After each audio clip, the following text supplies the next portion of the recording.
Jelang sidang perdana kasus pembunuhan Brigadir Yosua dan kasus perintangan penyidikan pekan depan, kuasa hukum keluarga Ferdy Sambo membeberkan klaim baru. Kuasa hukum mengeklaim Ferdy Sambo tidak memerintahkan Barada Richard Eliezer menembak Brigadir Yosua, melainkan perintah menghajar Yosua. Dan memang ada perintah FS pada saat itu yang dari berkas yang kami dapatkan, itu perintahnya adalah hajar Chad. Namun yang terjadi adalah penembakan pada saat itu. FS kemudian panik dan memerintahkan ADC, jadi sempat memerintahkan ADC untuk memanggil ambulan. Skenario baku tembak juga diklaim kuasa hukum sebagai inisiatif Ferdy Sambo untuk menyelamatkan Barada Eliezer usai menembak Yosua. FS setelah proses penembakan panik dan mengambil senjata J yang berada di pinggang. Jadi peristiwanya waktu itu mengambil senjata J yang ada di pinggang dan kemudian FS menembak ke arah dinding di rumah Duren 3 seolah-olah ada tembak menembak. Inilah yang kemudian kita kenal atau kita ketahui dengan skenario tembak menembak yang tujuannya pada saat itu adalah untuk menyelamatkan RE yang diduga melakukan penembakan sebelumnya, dan juga tujuannya pada saat itu adalah seolah-olah memang terjadi tembak menembak. Kuasa hukum Barada Eliezer Roni Talapesi membantah ada perintah menghajar Yosua. Yang ada, Barada Eliezer diperintahkan Ferdy Sambo menembak Yosua. Saudara Barada E ini adalah saksi pelaku yang membuka terang kasus ini. Kalau tersangka yang lainnya berusaha menutupi, tetapi ketika keterangan dari saudara Richard Eliezer ini berubah, maka terbukalah kasus ini. Terkait dengan perintah, perlu saya sampaikan kepada publik bahwa perintah yang disampaikan kepada klien saya bukanlah hajar, tetapi perintah menembak. Itu catatan pertama. Menurut pakar hukum sekaligus mantan Hakim Agung Gayus Lumbun, keterangan terdakwa yang menyebut sejumlah klaim baru saja tidak cukup. Diperlukan alat bukti untuk bisa diterima di persidangan. Di 189 ayat 4 itu memang dijelaskan di sini keterangan terdakwa saja tidak cukup untuk membuktikan bahwa ia bersalah melakukan perbuatan yang dilakukan kepada yang didakwakan kepadanya, melainkan harus disertai dengan alat bukti yang lain. Artinya apa? Menyalahkan atau membenarkan di sini keseimbangan yang logis seperti itu. Artinya berkaitan dengan keterangan lain. Sidang perkara pembunuhan Yosua maraton digelar pekan depan. Ferdy Sambo, Putri Chandrawati, Bribka Riki Rizal dan Kuat Ma'ruf akan disidang Senin 17 Oktober 2022. Sementara Barada Richard Eliezer akan disidang terpisah Selasa 18 Oktober. Sidang berlanjut untuk perkara perintangan penyidikan pada Rabu 19 Oktober. Tim Liputan, Kompas TV. Jelang sidang, pengacara Ferdy Sambo jelaskan kronologi yang berbeda dengan olah TKP dan berita acara pemeriksaan. Apakah Sambo mencoba menyusun strategi untuk menghindari pasal pembunuhan berencana? Kita akan bahas bersama dengan Ketua Indonesia Police Watch, Sugeng Teguh Santoso, dan Guru Besar Kriminologi Universitas Indonesia, Adrianus Meliala. Selamat sore Pak Teguh, Pak Sugeng, Pak Adri. Selamat sore. Baik, saya ingin ke Pak Sugeng. Pak Sugeng, ada pernyataan dari kuasa hukum yang jadi sorotan, ada juga soal dakwaan yang sudah tersebar sebagian kutipannya. Tanggapan Anda Pak Sugeng soal ini?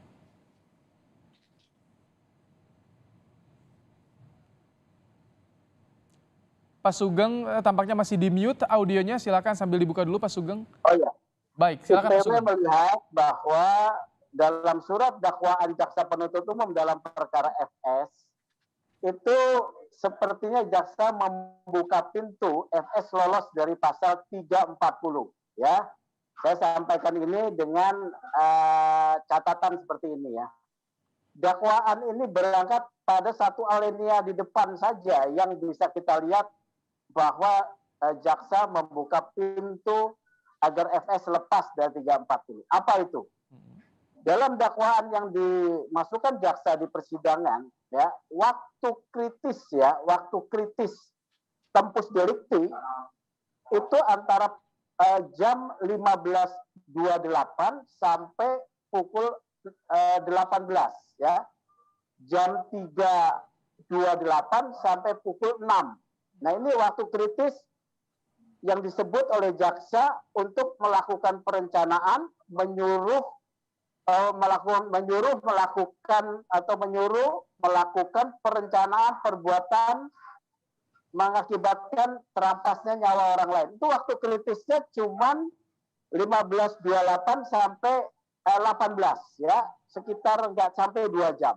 Nah, walaupun di dalam dakwaan tersebut dijelaskan ya ada peristiwa Magelang ya, ada peristiwa Magelang, itu tidak bisa mendukung menurut saya untuk dapat disebut sebagai perencanaan. Karena di dalam alinea terakhir yang diupload ya, ada kata-kata bahwa Ibu Putri walaupun sudah bertelepon kepada FS tentang perbuatan kurang ajar Yosua, Ibu Putri menyatakan diminta untuk menjelaskan detail nanti di Jakarta. Nah, detail di Jakartanya itu tempusnya adalah 15.28 sampai 16 ya. 15.28 dikurangi dengan datang menaruh barang ya, kemudian bercerita, kemudian PCR, kemudian berangkat dari rumah Saguling. Jadi kemarahan itu muncul di rumah Saguling di waktu kritis ini. Kalau kemarahan itu muncul di rumah Saguling di waktu kritis ini, maka teori pembunuhan berencana ini bisa patah. Ya, bisa patah ini. Saya jelaskan dulu nih. Mens reanya, ya, mens rea itu kehendak untuk melakukan membunuh dengan berencana, ya, dengan pelaksanaannya hanya tersisa 1 jam kurang. Dalam dakwaan, jadi Anda membaca ada seperti upaya untuk melemahkan ke arah pembunuhan berencana. Kalau Pak Andri, saya tidak mau melemahkan. Saya tidak mau mengatakan, tapi ada pintu bahwa dakwaan tersebut akan lepas dari 340. Ya, ada celah. Pak Andri, kalau Anda melihat bagaimana soal dakwaan yang sudah bisa dilihat di publik ini? Saya tidak bicara soal dakwaannya, tetapi bahwa soal waktu kritis tadi yang disinggung Pak Sugeng? Ya, soal 2 jam itu kan relatif sekali ya. Bisa dianggap sebagai singkat, bisa dianggap sebagai panjang. Jangan lupa bahwa dalam rangka pengembangan niat itu saya menduga sudah dimulai, sudah mulai tumbuh ketika yang bersangkutan Ferdi Sambo itu pertama kali mendapatkan telepon dari istrinya yang tadi dikatakan oleh Pak Sugeng sebagai akan dijelaskan kemudian pada saat di Jakarta. Maka tidak butuh waktu yang banyak bagi Ferdi untuk begitu kemudian sampai para ajudannya segera dibawa ke atas, segera diberi perintah dan segera pula kemudian pindah ke Jalan Duren 3. Jadi mengapa cukup cepat dalam hal ini? Karena tadi sudah ada rasa-rasa dalam hal ini kalau kita bicara sehari-hari ya, sudah ada pemikiran, sudah ada pertimbangan pada saat ketika pertama kali mendengar dari istrinya sampai kemudian rombongan datang. Nah, maka kemudian tidak perlu waktu yang cepat sih menurut saya. Ini kita kan sebetulnya pada posisi yang sama dengan Pak Sugeng ini. Cuma tadi kalau Pak Sugeng bilang bahwa waktu 2 jam itu kritikal, bagi saya, bagi seorang yang memang sudah berniat, maka tentu saja akan cepat. Demikian. Baik. Jadi bisa memenuhi syarat 340 ya, Pak Andri kalau Anda lihat? Iya dong. Pertama misalnya dengan dia mengajak ajudan-ajudannya ke atas. Lalu kemudian di sana satu persatu ditanyai, ya. Lalu kemudian dia bergerak ke Duren 3, memakai sarung tangan, mempersiapkan pistolnya. Itu semua kan adalah perencanaan. Nah, itu semua kan tidak perlu waktu banyak, Pak Sugeng, dari segi waktu. Ya kalau kita kalau kita sebagai orang yang bukan punya senjata tentu harus cari-cari dulu kan. Tapi bagi mereka kan itu semua ada di depan mata. Begitu. Tidak perlu waktu banyak, Pak Sugeng, tanggapannya. Nah, jadi begini, itu satu aspek ya. Aspek dalam pembunuhan berencana ketika ada mens reanya, dia kemudian marah, ya. Dia itu harus ada waktu, ya. Kemarahan itu ada waktu tenang, ya. Kalau dalam pembunuhan berencana itu harus ada kondisi kejiwaan tenang untuk memikirkan bahwa tindakannya salah, ya. Nah, ini waktu kritikal, ya. Tindakannya salah, dia bisa membatalkan keinginannya itu, ya, membatalkan keinginan itu. Ini waktu kritikalnya. Oleh karena itu dikaitkan tadi dengan kemudian perkataannya pembela, ya, bahwa tidak menyuruh menembak, tetapi Hajar Chad ya, Hajar Chad ini mengantarkan bahwa sebetulnya bisa saja di sana ya, di sana di tempat kejadian dia mau menghajar. Tetapi kemarahannya muncul ketika Yosua mengatakan, kan ditanya, kamu kok kurang ajar ya memperlakukan keluarga saya, kurang ajar apa komandan. Nah, kemarahannya muncul di sana ya, kemarahannya muncul di sana. Jadi kehendak untuk melakukan pembunuhan sebetulnya ada di Duren 3. Oke. Pak Sugeng. Makanya pembela mempersiapkan. Yang kedua, saya sampaikan. Iya. Jakar untuk melakukan pembelaan diri itu selalu dikatakan sebagai pelecehan, ya, pelecehan. Motivasinya ya? Iya, motivasinya ya. Pelecehan membuat dia marah, dia membuat seketika kehilangan identitas dirinya sebagai seorang penegak hukum. Ya seketika itu sengaja menurut saya. Pak Sugeng, jadi artinya tadi seperti Anda sampaikan karena waktu singkat, artinya tidak ada waktu tenangnya untuk memikir. Ini direncanakan seperti itu. Ya, betul. Dan juga dia coba dicek, dia minta pendapat nggak dengan anak buahnya? Tentu tidak. Dia marah, hanya ada perintah-perintah. Dia tidak apakah bertanya pada teman selevel itu jenderal polisi ya. Ini kejadian ini bagaimana? Tidak.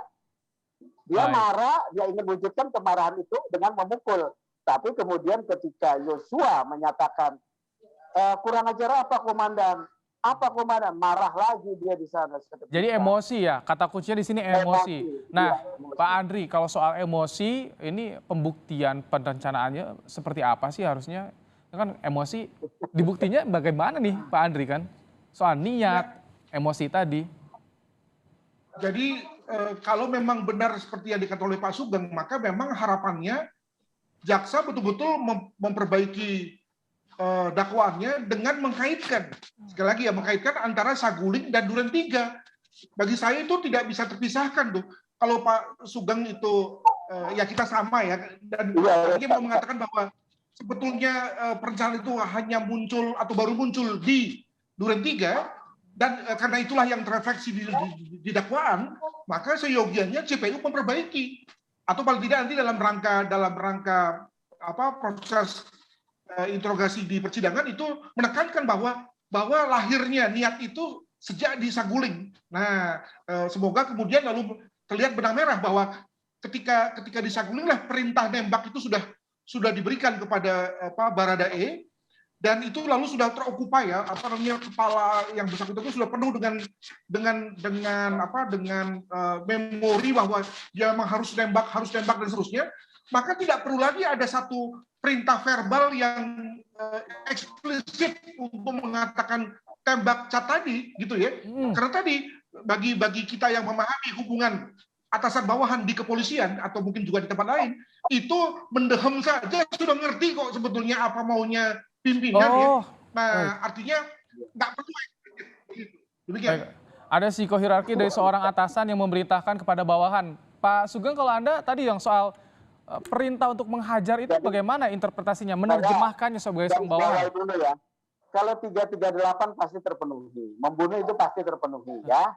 Yang saya maksud kritikal itu ada satu poin ya. Apakah FS punya waktu berpikir tenang untuk membatalkan niatnya? Ya.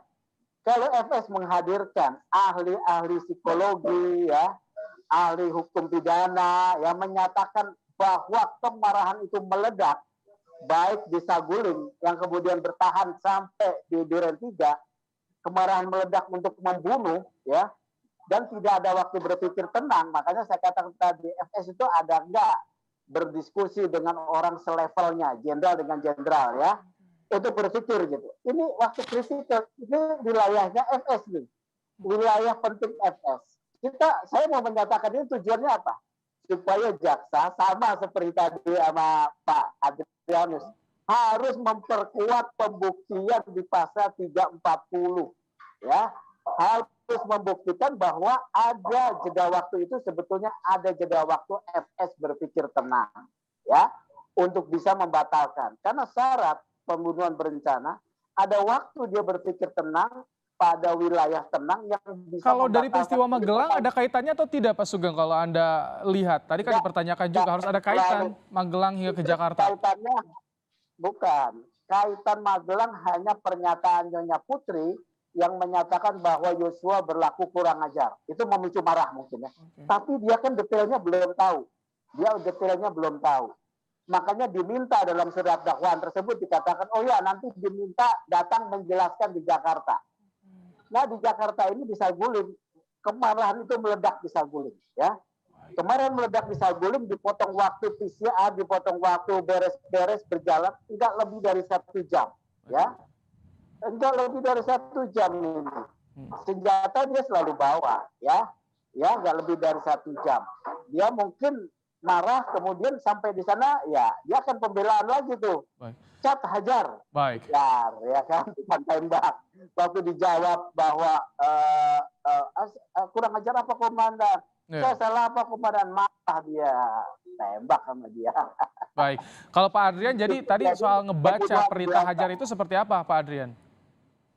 Ya bagi si Baradae tidak penting lagi apakah yang diucapkan itu hajar atau tembak, karena tadi yang dia sudah pahami dan dia sudah occupy ya, sudah dia renungkan, artinya dia sudah digest dalam kognisinya adalah bahwa dia sebenarnya menembak temannya sendiri.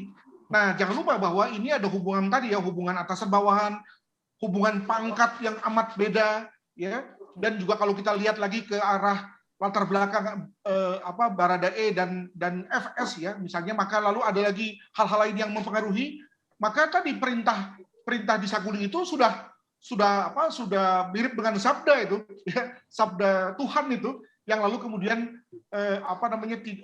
tinggal menunggu waktu saja. Jadi menurut saya kalau hanya bersandar pada kata-kata hajar cat untuk mengatakan bahwa FS tidak memerintahkan menembak, saya kira tidak. Demikian. Jadi artinya masih terbuka ya Pak Adrianus, soal 340 ini masih bisa dikuatkan lagi ya, tidak tertutup celahnya, Pak Adri. Oh ya, satu hal tadi kalau Pak Sugeng itu bilang soal kemarahan, maka kemarahan kan bukan sesuatu yang membuat yang bersangkutan itu lepas dari tanggung jawab hukum. Ya, apalagi kemarahan bagi seorang jenderal mestinya sih under control sih. Gitu. Baik, ini menarik ya, kita akan tunggu nanti bagaimana ketika sidang. 338. Ya. Singkat saja Pak Sugeng ya, karena durasi kita juga terbatas. 338 pasti terbukti. 338 itu pasal pembunuhan pasti terbukti, tapi ancamannya nggak tinggi. Baik, yang ditunggu Pak Sugeng adalah bagaimana 340-nya ini diterapkan atau tidak dalam dakwaan. Kita nanti tunggu ya bagaimana di sidang perdana di pekan depan. Terima kasih Sugeng Teguh Santoso, Ketua. Baik.